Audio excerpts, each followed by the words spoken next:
All right, so we're here with the introduction or the reintroduction of the Pythagorean theorem. And the Pythagorean theorem says that in any right triangle with legs of lengths a and b and a hypotenuse of length c, then this equation is true that a squared plus b squared is equal to c squared. And I have a right triangle here. This angle right here we can say is a right angle. Therefore, this side is called the hypotenuse. It is the longest side of a right triangle, and that side is represented by C. The other two sides are called the legs, and those are interchangeable. It doesn't matter which one's A and which one's B, because they're both legs. The only side that really matters that we label appropriately is the hypotenuse of C in terms of the Pythagorean theorem. So this equation holds true no matter what the lengths of A, B, and C are, as long as A, B, and C are lengths from a right triangle. So an example of this can be applied here. That suppose we have the length of a soccer field, must be between 100 and 130 yards. I don't know if that's true or not, but let's just run with that information. And the width must be between 50 and 100 yards. And we want to know what is the range for the length of the diagonal of the field. So we have two different soccer fields here. The width, or let's start with the length, must be between 100 and 130 yards. So 100 is the smallest length that it could possibly be. 130 is the largest length that it can possibly be from this information here. And the width has to be in between 50. So the smaller side could be 50, and the larger side of that width could be 100 from this information. So this is the smallest soccer field possible according to this information. This is the largest soccer field possible according to this information.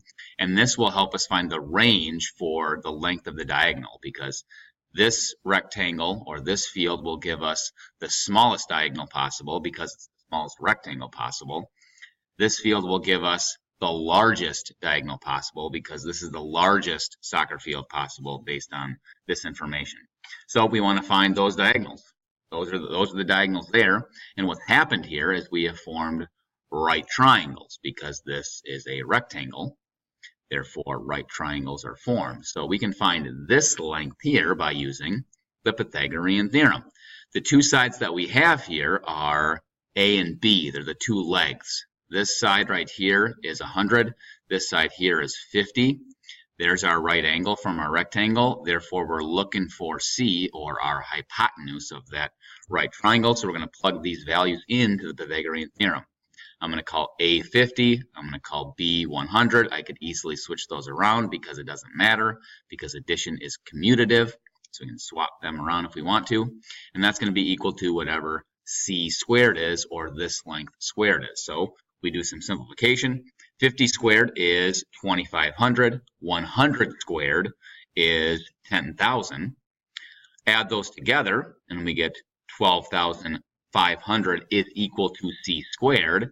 This is not the length of the diagonal. This right here, 12,500, is the length of this diagonal squared. So to find out what C is, we have to take the square root of 12,500, which is equal to 111.8. So this length could be approximately, this is an approximation because 12,500 is not a perfect square. So this is approximately 111.8 yards, not feet. I said feet before, it's yards because this is the units we're working with. So this diagonal is 111.8.